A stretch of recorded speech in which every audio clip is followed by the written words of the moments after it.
Sa mga pangunahing balita. Nanindigan ng Malacanang na walang dapat ibigay na kondisyon sa pakipagkasundo ni Pangulong Bongbong Marcos Jr. sa pamilya Duterte. Sa gitna na rin ito ng panawagan na magpa-hair follicle drug test muna ito at ibalik sa Pilipinas si dating Pangulong Duterte. Binigyan din naman ni PCO Undersecretary Attorney Claire Castro na bukas ang Pangulo sa pakikipagsundo hindi lamang sa mga Duterte, kundi sa lahat para anya tuloy-tuloy ang pagtatrabaho ng gobyerno. Paglilinaw ng Malacanang na isang uri ito ng pagsasakripisyo ni PBBM bilang pinuno ng bansa kahit pa sinisiraan siya at ginagawan ng mga peking video. Eden Santos sa balita.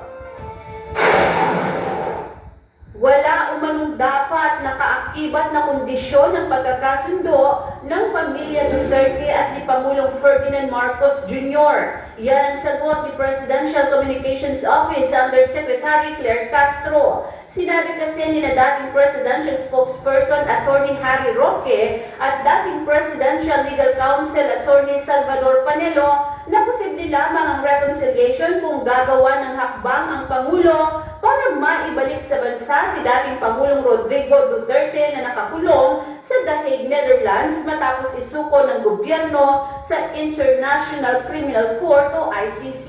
Tandaan po natin, hindi po magpapahawak sa liig at hindi po magpapadikta ang Pangulo sa mali.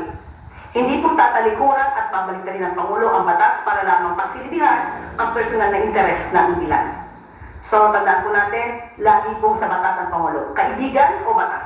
Batas pa rin po ang pipiliin ng Pangulo. Bukod sa pagpapauwi kay FPRRD sa Pinas, nais din ng mga kaalyado at taga-suporta ng pamilya Duterte na ipatigil ang impeachment kay Vice President Sara Duterte at magpa-hair follicle test si PBBM. Yan ay upang patunayan umano ang sinseridad ng Pangulo. Paulit-ulit po ulit? Ikaw follicle test po ulit?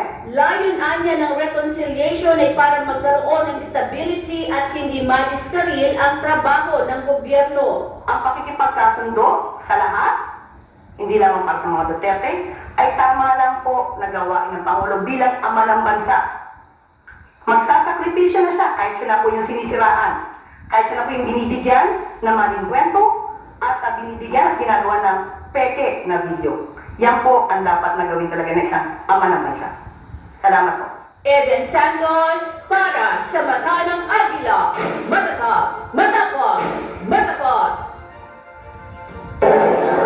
Kung gusto niyo po ng reconciliation, kabalikin niyo muna si Tatay Ligo. Yan ang hamon ni Senador Christopher Bongo kay Pangulong Bongbong Marcos sa ialok nitong reconciliation sa pamilya Duterte at Bukaygo ang pagpapatalsik sa dating Pangulo ang dahilan ng mas matindi umanong bakayan sa pagitan ng administrasyon at ang pamilya Duterte. Dagdag panigo, mabilis na naipatapon palabas ng bansa ang dating Pangulo at madali rin para sa administrasyon na siya ay pabalikin. Dagdag niya, importante rin ang sinseridad ng mga nag-aalok ng pagkakaisa. I cannot speak with that sa pamilya, no? But kung meron na po, bilang may personal position, personal policy. Importante dito yung sinceridad. Dapat sincere ka sa pag-uusap. Unang hakbang dyan ay pauwirin si Tatay. Kung kaya niyo po ipadala sa loob ng 14 na oras si Tatay, alam ko kaya niyo po pabalik dito sa lalong mabilis na panahon. Kanya-kanya namang diskarte ng panliligaw ang mga senador na target na maging Senate President sa 20th